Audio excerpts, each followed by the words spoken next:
I still remember how it started.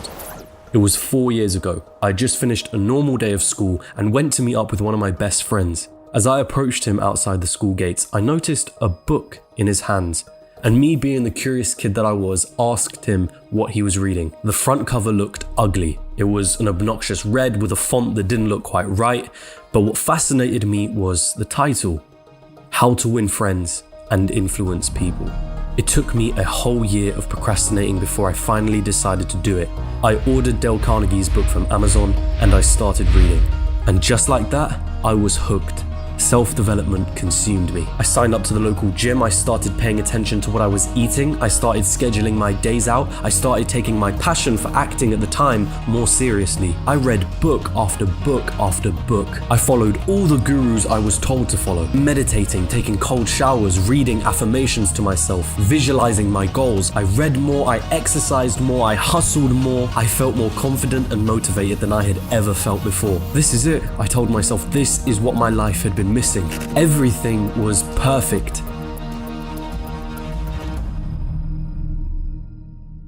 At least, that's what I wanted people to think. The world of self-development had changed many things for me, but there were some glaring issues. Issues that I had to come face to face with. And let this video be a warning to those of you that are looking to improve your life or situation wherever you're at. I've been wanting to make this video since starting this channel, and I've finally plucked up the courage to do it. So get ready to sit back, relax, and join me as we dive into the toxic world of self-development.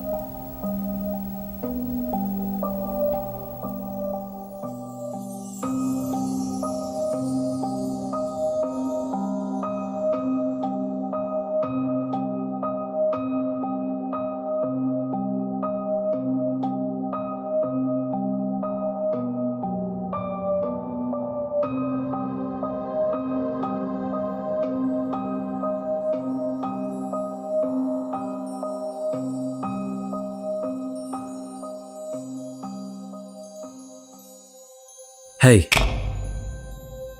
are you looking to improve your life? Do you want to change your current situation? Have you had enough of having enough? Do you want more happiness? Money? Do you want to be liked? Do you want people to notice you more? Hi. Hi. Do you want to prove them wrong? The people that you know don't believe you can achieve something great? This is where it begins. At least for me, it started here. The reason I procrastinated on buying Dale Carnegie's book was because I never felt the need to. That was until my first year of college. For whatever reason, I struggled to fit in and find my place in that first year. Although technically I had friends, there was this underlying sense of loneliness, like I just wasn't myself. I was constantly worried about what other people were thinking of me, and I had this unhealthy desire to be liked by everyone. Then it got to a point where I said enough was enough. I didn't like feeling the way I did. So I decided to make a change, and that is what brought me to the world of self-help.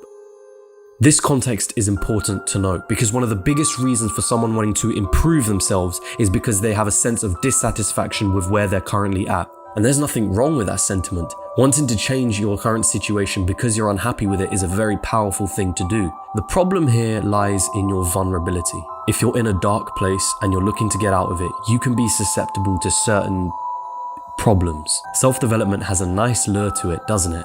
A world of people trying to be better versions of themselves. A world where you take control over your life and decisions. A world that makes you feel like you're making progress, like you're maturing and doing what nobody else is.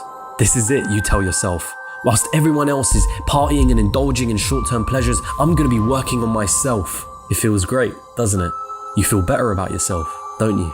It feels like you've climbed right out of that dark place you were just in. You've taken the bait, you've trusted a new voice in your head, and that is when you become blind to the traps that lie in wait.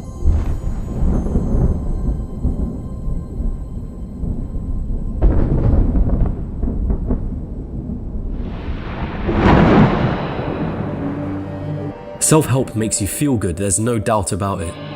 There's this amazing feeling of satisfaction that I felt after finishing the final page of every self-help book that I read. I had a rise in motivation. I felt like I had just completed the level of some video game and my character had just leveled up. You see, after every self-help book that you read, after every self-help video that you watch, there is a surge of dopamine that rises straight into your brain.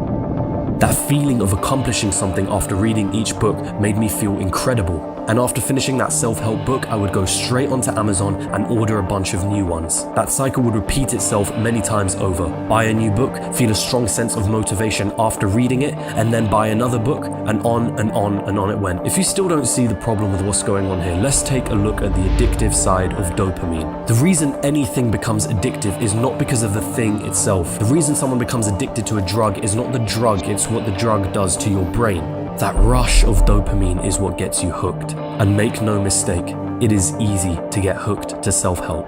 Whether orchestrated or not, the self-help world can put you under a massive illusion, the illusion of progress. After reading that book, you feel accomplished. After attending that seminar, you feel accomplished. After watching that self-help video, you feel accomplished. You feel like you've achieved something great and have done something really productive. That motivation lingers in your system, urging you to buy the next book, attend the next seminar, watch the next video. It's only when you take a second to pause and reflect when you realize nothing has changed. One of my favorite authors, MJ DeMarco, has a concept in his book called action faking, which is doing things that make you feel like you've accomplished something even though no actual progress has been made. It's that weird urge you get to clean your room when an important assignment is due. It's creating a schedule and then calling it a day's work once you're finished. It's reading about business but never actually starting one. It's buying the business cards instead of actually picking up the phone and making a sale. Action faking is an even more lethal form of procrastination because you're tricking yourself into thinking that you're actually making progress. So let this be your first warning. You don't need to read every self-help book out there, or attend every seminar, or buy every online course, or listen to every business podcast. There's a time when you're doing too much consuming and the action that needs to be taken is postponed. This is the first trap that so many people get themselves into, and it has dramatic consequences at the end of it all. An empty wallet, a whole bunch of temporary motivation, and a gut-wrenching realization in the back of your mind that knows you haven't achieved anything yet. You haven't made any progress. You only got better at convincing yourself that you did. But behind this self-help addiction is something more sinister. Because on the back of your constant purchases and your constant chasing of motivation, someone is profiting, someone is winning. Question is, who?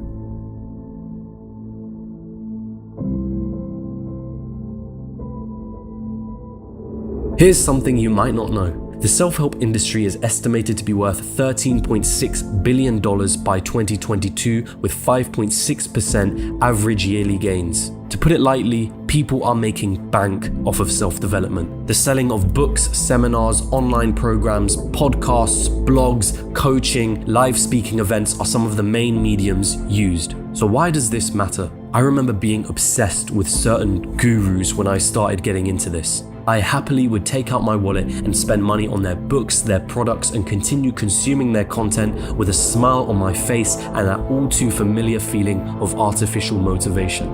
The thing is, I never questioned their motives. I saw the self-development world as a secret community that I was a part of, a community of other individuals looking to better themselves. Sure, these gurus were making money, but they were providing so much value in return. They were trying to make my life better, right? Pause. This type of naive thinking becomes problematic when you're dealing with an industry that is worth billions.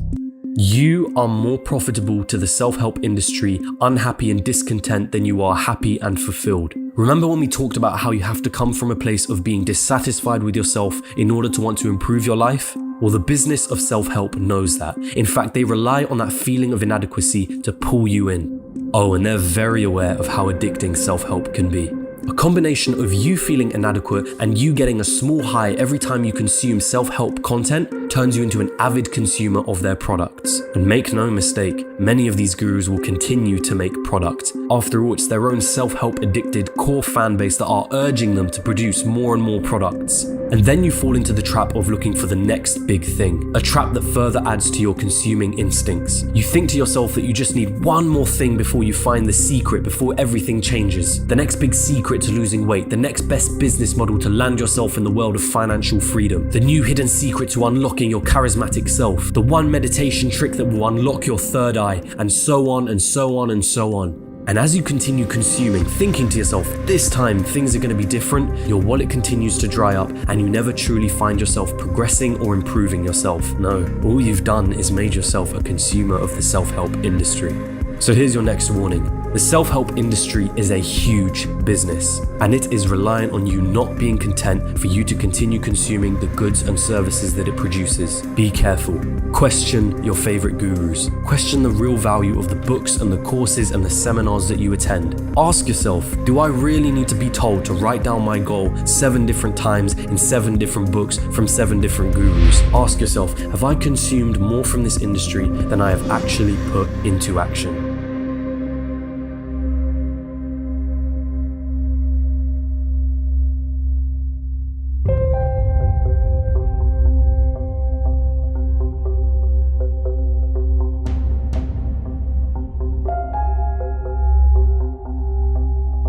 I felt amazing after that first year of discovering self-help. The amount of confidence that I had in myself skyrocketed. I was happier than I had ever been. I wasn't looking back anymore. The old, lonely, wanting to be liked by everyone else version of me, that was gone. The unhappy me, that wasn't there anymore. I was someone new. I felt like someone new. I didn't ever want to go back to feeling like I did before. I'm going to be successful is what I told everybody. And at that time, success for me was becoming one of the world's best actors. But of course, this is never how reality plays out. It sounds really silly, but at the time I truly felt like I was going to be happy forever, or at least in this constant state of motivation. Self-development is its own bubble. You're surrounded with positive messages. Everyone's telling everyone you're all going to be successful. All your gurus are making posts about being happy and blocking out those negative thoughts. But just like any bubble, there's always a burst. And my burst came when I started losing my passion for acting.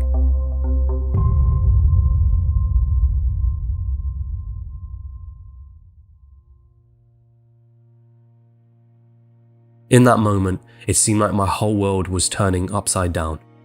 Since I was a kid, I told everyone that this was my dream, this was my passion, that I was never going to quit being an actor, because that's what self-help taught me to do, never quit. I had made myself out to be this person who was destined to be successful, someone who had all their shit together, and now, as my passion began to falter, I was left with this deep sense of dread and doubt. And I never said a word to anyone, not for a long time. I tried to convince myself that I wasn't losing my passion, that I had everything in check as I always had, that nothing had changed. Why, you might ask? Because in this bubble of self-development, surrounded by positive messages, I was made to believe that negative thoughts about quitting were wrong. And even worse, I felt like if I accepted those feelings of unhappiness with what I was doing, I would go back to being the old version of me, the version of me before self-help. It took me a whole year of inner self-talk and debate until I finally realized I had to come to terms with quitting. And I had to accept a truth that the world of self-development was trying to hide from me. There will always be struggle, and that's okay. It's okay to not be okay. Amidst this sea of people spouting the same positive, optimistic, good vibes messages, I realized that the actual meaningful things are created through struggle.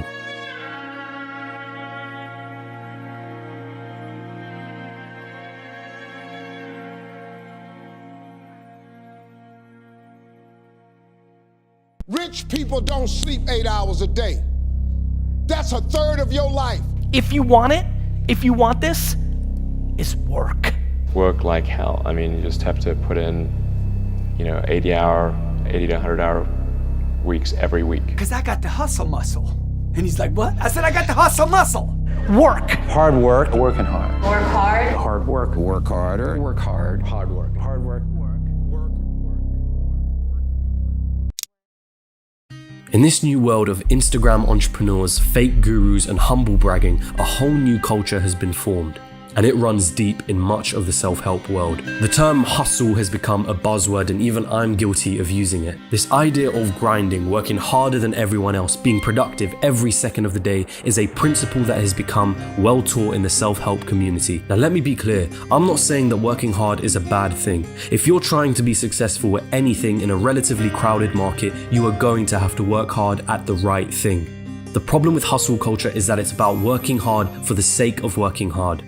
It's become this romanticized concept. It's about sounding like you're busy and working towards success even though you're not achieving anything. It feels good to pretend that you're hustling, but I can guarantee you that the people who are bragging about working hard and hustling online are actually doing a whole lot of procrastination and action faking. And then there are those that are actually working every single hour of the day trying to make something work for themselves because that's what hustle culture taught them is the right thing to do. But that is also problematic. Working hard is one piece of the puzzle. Working hard at the right thing is the final piece of that puzzle.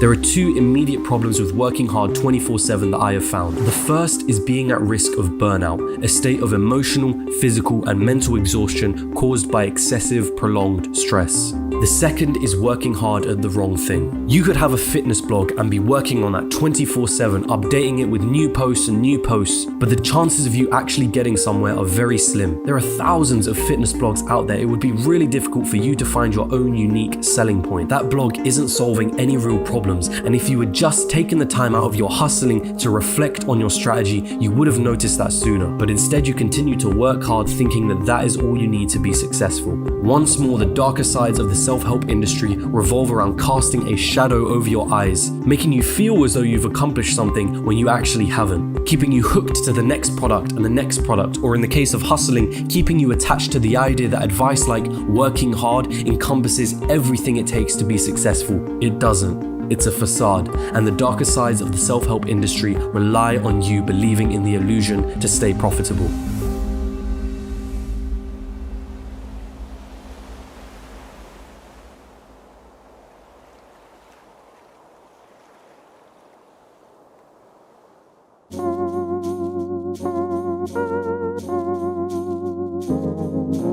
I realize that this video has probably left some of you feeling a little confused about what you should do and what advice you should listen to. I obviously don't have all the answers, but I can say that the things that have genuinely helped me out in my life so far are going to the gym and eating healthier, going to bed earlier and waking up earlier, writing my goals down for the week, the month, or the year, but with an understanding that these things may or may not change over time, meditating, and reading books that are actually practical and help me out with whatever situation I'm facing. Hands down, two of the greatest books that I've ever read are The Power of Now by Eckhart Tolle and Unscripted by MJ DeMarco. With both of those books, I never felt like they were trying to get me hooked to a product or that they were just trying to give me a sense of artificial motivation. But with all that being said, let this video be a warning for the traps that might lie in wait if you do decide to get into the self-help industry. And if you do decide to make that decision and go through that journey, just make sure not to fall into the same traps that I did.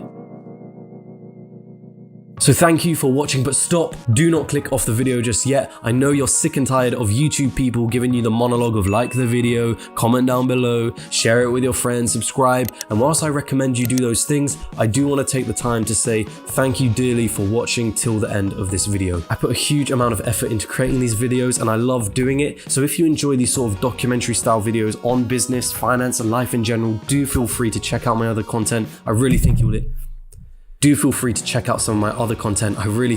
enjoy it. It is still early days for this channel, but I've got a lot of exciting stuff planned, so do stay tuned for that. And if you've got any advice, suggestions, or anything in between, feel free to comment below. I try to respond to it all. And with all that being said, I really hope you have a wonderful rest of the day. All together now, hand to head, salute.